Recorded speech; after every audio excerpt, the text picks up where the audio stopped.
Selama berabad-abad, pulau ini telah menjadi magnet bagi para ilmuwan, penjelajah, dan pencinta alam dari berbagai penjuru dunia.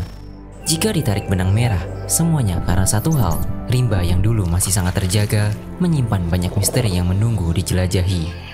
Pulau yang berada di zona tropis, tepat di bawah garis khatulistiwa, menyediakan ekosistem yang luar biasa kaya yang sering disebut paru-paru dunia.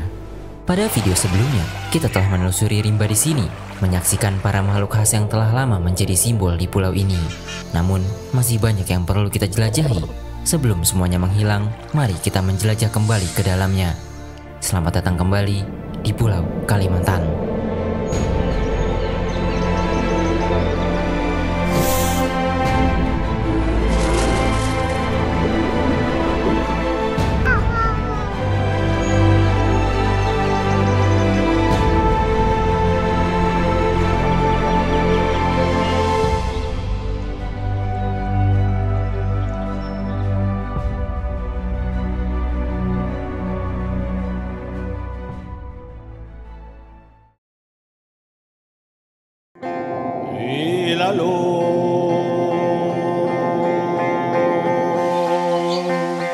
Kalimantan, layaknya seluruh wilayah Asia Tenggara, dianugerahi iklim tropis dengan hujan yang selalu membasahi dan matahari yang selalu bersinar, menjadi faktor ideal untuk kesuburan di pulau ini. Di tengah hutan tropis di sini, ada spesies yang telah lama beradaptasi. Inilah spesies beruang terkecil di dunia. Beruang madu mendapatkan namanya karena sering diamati memakan madu dari sarang lebah. Mereka memiliki ciri khas berupa bercak di dadanya yang disamakan dengan matahari, membuat beruang ini juga dikenal dengan nama sun bear. Sejatinya, beruang madu dapat ditemukan di tempat lainnya di penjuru Asia Tenggara, dan Kalimantan adalah salah satunya. Di tempat yang suhunya cukup tinggi ini, beruang madu telah beradaptasi dengan sangat baik.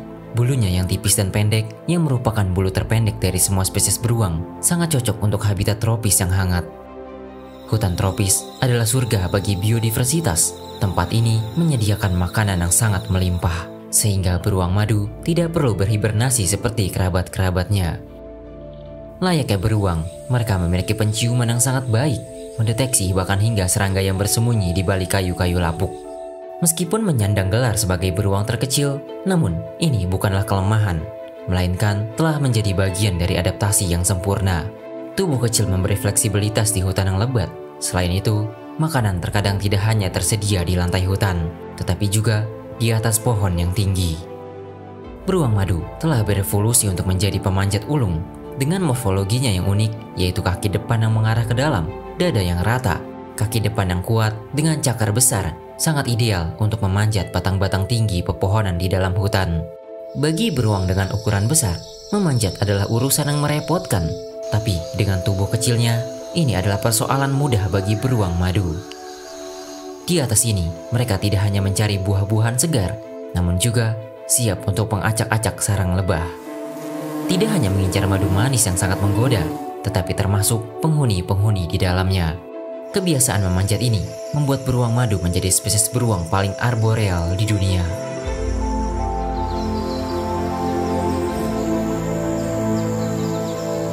Meskipun jauh lebih kecil dari beruang grizzly yang sangat terkenal, tapi beruang madu punya cakar melengkung berbentuk sabit yang jauh lebih panjang, membuatnya terlihat mengerikan.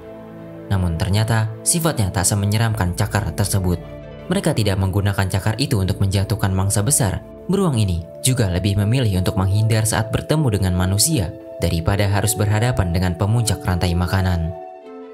Dan memang sudah seharusnya seperti itu, karena ancaman yang diberikan manusia terhadap beruang madu jauh lebih besar dari potensi ancaman yang diberikan beruang madu terhadap manusia. Teror terus menghantui di rumahnya sendiri. Beruang madu adalah spesies pemalu yang lebih suka berada di hutan, namun kekayaan yang terkandung di dalamnya telah lama dirampas. Pemburu juga terus mengintai dan mengejar mereka tanpa henti.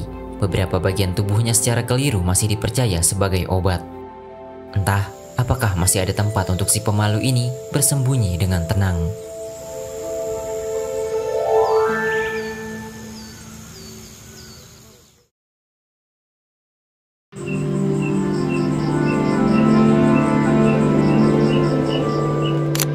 Jika kalian pernah mendengar tentang kucing purba yang dijuluki Saber-tooth Tiger, sekarang julukan itu diberikan kepada spesies kucing yang sangat pandai melompat-lompat di atas dahan, ranting, dan cabang-cabang pohon. Dari sanalah sebutan mereka berasal. Julukan modern Saber-tooth diberikan bukan tanpa alasan, karena macan dahan punya taring yang sangat panjang, yang jika melihat tengkoraknya akan mengingatkan kita pada Smilodon yang terkenal. Mereka memang tidak sebesar harimau, macan tutul, ataupun jaguar, tapi pemilik taring terpanjang jatuh kepada macan dahan.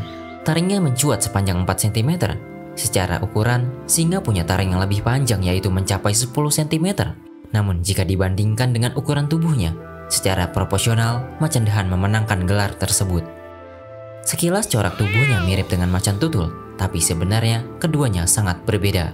Macan dahan memiliki corak mirip awan gelap, sehingga dalam bahasa Inggris mereka dinamai Clouded Leopard. Di Kalimantan, tidak ada kucing besar seperti harimau atau macan tutul. Disinilah macan dahan telah lama mengemban peran sebagai predator puncak sekaligus spesies kucing terbesar yang menghuni Pulau Kalimantan.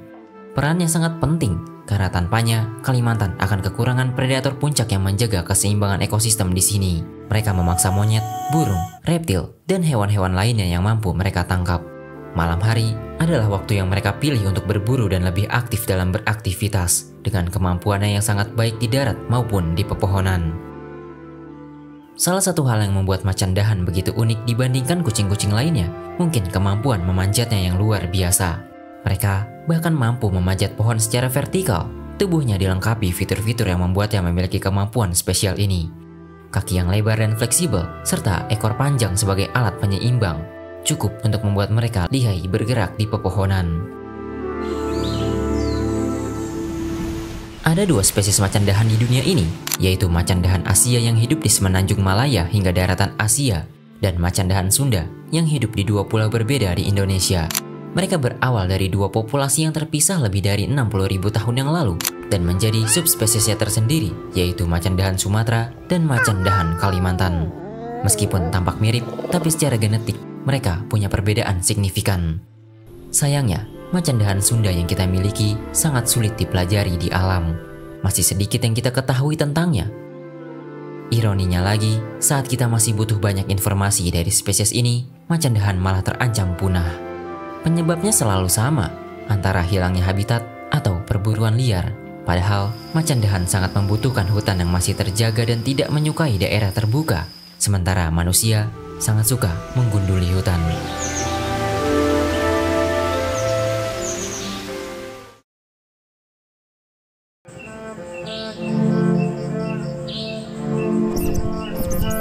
Kalimantan adalah rumah dari 5 spesies kucing liar.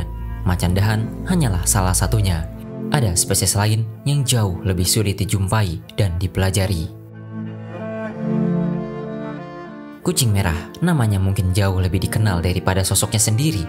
Sejak pertama kali dideskripsikan sekitar tahun 1800-an berdasarkan spesimen tengkorak dan kulit yang dikumpulkan oleh Alfred Russel Wallace, kucing ini masih penuh misteri. Bahkan sempat ada rumor bahwa kucing tersebut sudah tidak ada di Kalimantan. Hal itu berubah pada tanggal 4 November tahun 1992 ketika seekor kucing merah betina yang hampir mati dibawa ke Museum Sejarah Alam di Sarawak. Kucing itu sebelumnya merupakan tangkapan penduduk asli yang menjebak dan mengurungnya selama beberapa bulan.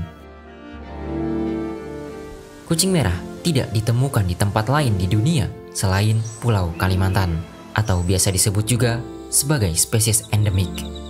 Awalnya, mereka dianggap sebagai subspesies dari Asiatic Golden Cat, tetapi studi genetik membuktikan bahwa mereka adalah spesies yang unik dan berbeda, telah berpisah jalur evolusi dari kerabatnya sekitar 5 juta tahun yang lalu. Dengan panjang tubuh sekitar 53 cm dan berat antara 3 hingga 4 kg, ukuran mereka setara dengan kucing rumahan besar. Namun bulu mereka berwarna coklat kemerahan gelap dengan ekor yang sangat panjang, menjadikan mereka sangat khas dan mudah dikenali. Namun terlepas dari ciri khas tersebut, kesulitan yang dihadapi bukanlah mengidentifikasinya, melainkan menemukannya. Lebih banyak asumsi daripada fakta terkait bagaimana kucing ini berusaha kita jelaskan. Sejauh ini, hanya kamera trap dan spesimen mati yang menjadi rujukan untuk kita mengenal lebih dalam spesies misterius ini. Karena sangat sedikit spesimen hidup yang bisa kita pelajari secara langsung. masih sedikit penelitian mendalam yang telah dipublikasikan tentang perilaku, distribusi, dan kepadatan populasi kucing merah, dan data yang tersedia juga terbatas karena keterbatasan wilayah survei. Sayangnya, saat sains masih berusaha mengenal lebih banyak tentang kucing merah, tampaknya para peneliti harus berpacu dengan waktu.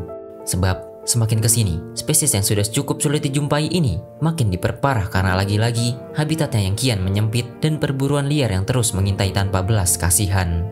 Bisa jadi, di masa depan mereka hanya menjadi cerita tanpa wujud.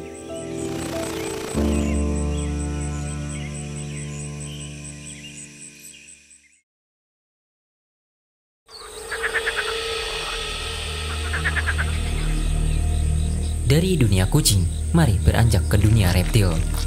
Jika di Nusa Tenggara ada naga sungguhan bernama Komodo, Kalimantan ternyata punya naganya tersendiri yang bersembunyi di bawah lantai hutan di pinggiran sungai. Meskipun bukan biawak sejati, tapi mereka masih berkerabat dengan biawak. Nenek moyang terakhirnya telah bercabang sejak era Cretaceous saat dinosaurus masih berkeliaran di bumi. Sebagai satu-satunya spesies dalam keluarga Lantanotidae, Kalimantan juga menjadi satu-satunya tempat kadal ini hidup secara alami, yang artinya mereka adalah spesies endemik. Mereka benar-benar seperti naga mini berwarna coklat jingga dengan barisan sisik yang menonjol sepanjang tubuhnya. Namun jangan harap mereka bisa terbang ataupun menyemburkan api. Kadal ini lebih suka berkeliaran saat matahari telah terbenam di ufuk barat atau biasa disebut sebagai hewan nokturnal. Pada siang hari, mereka lebih suka bersembunyi di lubang, batu, ataupun kayu. Di balik persembunyiannya di belantara hutan Kalimantan, spesies ini tergolong ke dalam kadal semi-akuatik. Itulah sebabnya mereka menyukai daerah sungai. Di habitat itulah mereka mencari makan, tumbuh, dan berkembang biak. Meskipun kecil, tapi mereka adalah predator yang cukup penting. Di sana, mereka memangsa cacing tanah, krustasea, ikan, hingga kecebong. Ini adalah jenis mangsa yang tidak akan dilirik predator besar. Selain itu, meskipun kecil, jangan meremehkan gigitannya. Sebagai anggota dari ordo reptil Squamata, ia juga tidak mau ketinggalan tren penyuntikan bisa, seperti layaknya mayoritas anggota kelompok ini. Menurut penelitian, ternyata biawak tanpa telinga dari Kalimantan memiliki kelenjar bisa dan senyawa berbisa, terutama kallikrein, senyawa yang dapat menghambat pembekuan darah. Namun, efeknya lemah, tidak sekuat pada banyak reptil berbisa lainnya. Jikapun kita tergigit, kita masih akan melanjutkan hidup dengan aman.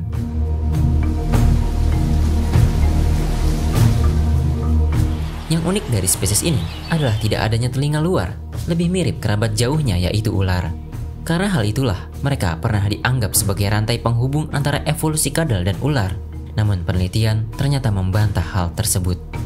Terlepas dari namanya, kadal aneh ini tetap dapat mendengar melalui telinga bagian dalamnya dengan merasakan getaran di tanah.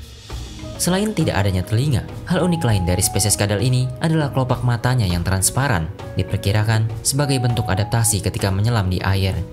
Mereka juga memiliki ekor yang dalam dunia biologi disebut prehensile tail, yaitu kemampuan untuk memegang dengan ekor. Ada dugaan bahwa adaptasi ini dapat digunakan kadal tersebut untuk melilitkan ekornya, ibarat jangkar, ke batu, akar, dan benda-benda lain agar tidak tersapu arus.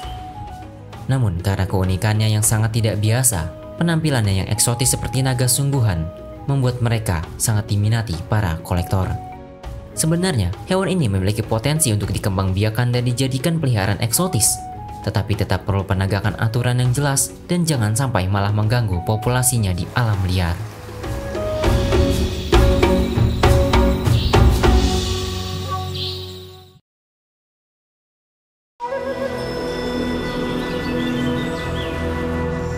Ada satu mitos urban yang ada di kepala banyak orang saat berbicara alam liar Kalimantan.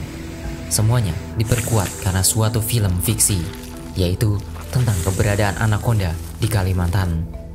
Untuk kalian yang percaya akan mitos itu, bersiaplah kecewa karena anggapan itu 100% salah.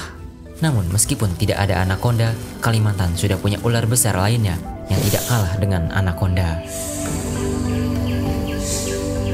Banyak yang masih menganggap sanca atau piton adalah dua ular yang berbeda, padahal piton adalah sebutan ular sanca dalam bahasa Inggris. Jika anaconda memecahkan rekor sebagai ular terbesar, Tapi mereka bukan yang terpanjang, karena gelar itu jatuh kepada spesies ular yang satu ini. Sancak kembang atau sancak batik telah tercatat di dalam buku rekor dunia. Mereka punya persebaran yang sangat luas, mencakup sebagian besar wilayah Asia Tenggara. Mereka merupakan predator yang sangat sukses, terbukti dengan populasinya yang tidak terancam punah. Tidak perlu menempuh perjalanan jauh ke hutan belantara untuk menemuinya. Di perkotaan pun mereka cukup sering ditemukan. Mereka tidak memiliki bisa, namun sepanjang tubuhnya dilengkapi otot-otot kuat yang membuat mangsanya sesak dan kehabisan napas. Ular memiliki anatomi rahang yang unik. Dengan rahang bawah yang fleksibel dilengkapi sendi-sendi khusus, membuat mereka mampu membuka rahang begitu lebar. Dengan kepala yang kurang lebih hanya sebesar telapak tangan manusia, ular sanca mampu menelan seekor rusa. Dengan ceruk ekologi yang ditempatinya, ular ini begitu penting sebagai pengontrol berbagai jenis hama, mulai dari tikus di perkotaan hingga rusa dan babi liar di dalam hutan. Tapi terkadang, di kondisi tertentu yang sangat langka, mereka ternyata menjadikan manusia sebagai sasaran dan menelannya seperti mangsa. Namun sang predator tidak selalu berada di puncak. Di habitat alaminya termasuk Kalimantan, mereka mendapat teror dari sesama ular lainnya yang tidak kalah mengagumkannya. Inilah sang raja, ular berbisa terpanjang di dunia. Di sini, King Cobra juga punya peran penting sebagai pengontrol populasi ular. Dengan bisa yang mampu melumpuhkan seekor gajah, sudah lebih dari cukup untuk berburu ular sanca yang masih muda. Sancak kembang bukan satu-satunya spesies ular sanca di sini. Jika sancak kembang terkenal dengan panjang tubuhnya, spesies ini malah terkenal karena tubuhnya yang pendek. Punya nama lokal Puraca, mereka masih bagian dari keluarga Pythonidae. Dalam biologi taksonomi, klasifikasinya masih menjadi perdebatan di kalangan para ahli. Ada yang membaginya menjadi 3 spesies berbeda, dengan satu spesies merupakan endemik Kalimantan. Tetapi ada juga yang menggolongkannya menjadi satu spesies yang sama. Tubuhnya yang pendek namun besar mengingatkan kita pada viper gabun di Afrika. Tapi layaknya ular sanca, mereka tidak berbisa. Mereka juga menjadi bagian sebagai penjaga keseimbangan alam di habitatnya. Karena meskipun di benak banyak orang ular seperti tokoh antagonis, tapi mereka hadir bukan tanpa tujuan penting.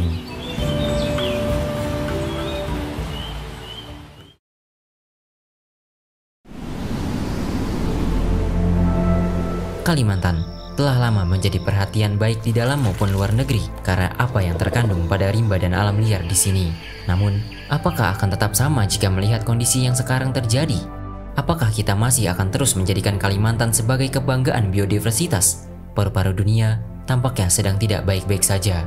Pilihannya dua, mengobatinya atau membiarkannya mati. Sekian dulu video kali ini. Terima kasih.